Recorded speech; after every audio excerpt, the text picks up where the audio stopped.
I have got my #1 golf tip for irons and driver. This one tip is going to give you so much more control of your club face, and it's just using a household item. So every Wednesday, I am going to bring to you my #1 golf tips. This is #1 for irons and driver. What do most golfers find hard? Most golfers find it hard to get this driver to go straight. I've been there. It is horrible when you know as soon as you hit that ball, it is going in that direction. It's horrible, right? So what we're going to need for today's drill is an iPad or a book or something of this size. This is the absolute perfect size. I'm going to show you the move you need in the downswing, and like I said at the start of this video, this is for irons and driver. I've used this tip with so many club golfers. High handicaps, mid handicaps, low handicaps, everybody has had the same effect. So what we're looking to do, we're looking to grab the iPad or the book or whatever, something of this size, left hand at the end, right hand at the bottom, exactly the same as if you were to grip a golf club. We're then just going to take our hands off and shuffle it where we've got more of our left hand on than our right hand. So we've got a little bit of an overhang here at the end. It'll all become apparent for this is why. Okay, the main reason why I like this is because it gives us a feeling of control through the backswing and control on the downswing. So what we're looking to feel at the top of the backswing is that we're pressing the iPad into the lead forearm. This would give us a great position to keep this lead wrist in a nice flat position. We know anything that got a flat lead wrist, it's more likely that that club face is going to be pointing where we wanted it impact. We'll show you this with the golf club as well. It's really key, this. And then on the downswing, can we keep that feeling of the iPad being pressed into the back of the forearm? This is what we're after. Too many golfers, iPad comes off, we get cupping, face opens, whoo, slice happens. I'm guilty, and I know you are as well. So the key areas that we're looking for here, the best thing about this is you can do this from home if you haven't got access to the golf course. By the way, next week if you're in England, fingers crossed we do have a chance to get out and play. You know what, the absolute sod's law, it'll be absolutely teaming it down come next week. Hopefully not anyway. Josh has got a million bloody rounds of golf booked in. So, remind you of this to the top of the backswing. First move, press the iPad or the book into your lead forearm. To the top, feel like you press the iPad into the lead forearm. Start the downswing, press the iPad into the lead forearm, into impact, keep it pressed into the lead forearm, and it will feel like you're going to frisbee the book or frisbee the iPad away through the release. With the arms and body all synced up, that's really key. So if we take this to the next stage now, we get rid of the iPad because we can't have that. What would this look like in our golf swing? Why would this give us more control? I'll do this with the driver and then with the irons as well. So why would this give us more control? Position #1, iPad will be keeping pressed into my lead forearm, nice and square.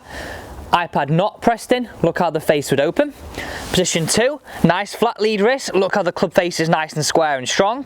Cup lead wrist, where the iPad wouldn't be pressed into the forearm, look how the face opens. We maintain that pressure into the lead forearm, look how my golf club remains square as I shallow the club. If I take the pressure off the forearm with the iPad, look how my club face becomes very open. So, no pressure. Lots of pressure. Look at the difference of how this club face orientates in that downswing. Let me try this. Let me try and put the iPad in there and hold it in there as well. This may be a little bit hard, but I think it'd definitely be worthwhile if I can get this to work. Okay, top of the backswing, look how the iPad's pressed in. This is key now. Look how if I keep the iPad pressed in, my club face remains square. If my iPad doesn't press in, look how my club face becomes very, very open. And that is what most golfers really struggle with. So if we're talking about building this into your game, which is what we want to do, we want to be able to build this into our game, I would always start people with an iron first.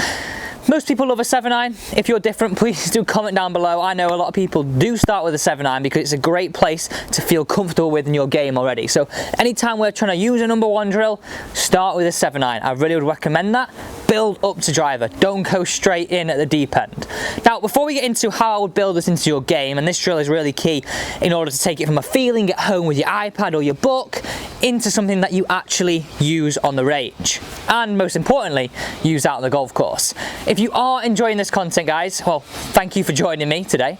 Please do consider hitting that big red subscribe button. I really would appreciate that.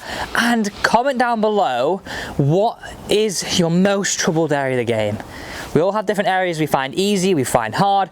I'm here to help you improve. So if you don't tell me what it is, I can't help you out.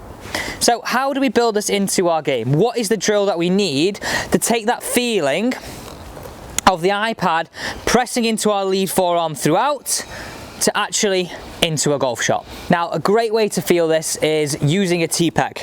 Let's pop the T-peg inside your golf glove and pop it in there.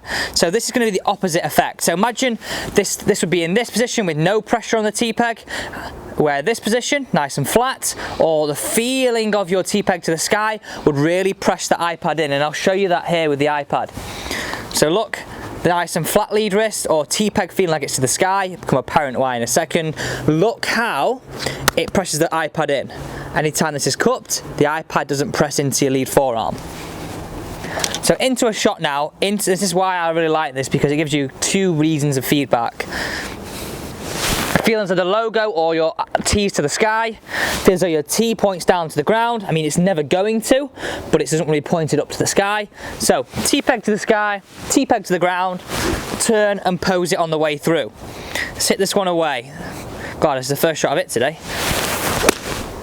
Really get a feeling of that much more of a assured strike. Build it up slowly, so start off with a slower speed. So for example, imagine you have your gears in a car, start off around gear 2 or 3, then when you feel comfortable, go to gear 4, when you go comfortable, go to gear 5, and then build it up if you have a supercar to gear 6, 7 or 8. I'm very jealous if you do. I do like my cars. So I'd go a little bit faster on this one. Imagine I've hit a few with that. Start getting that feeling of it becoming more comfortable, and becoming more comfortable with a 7-iron.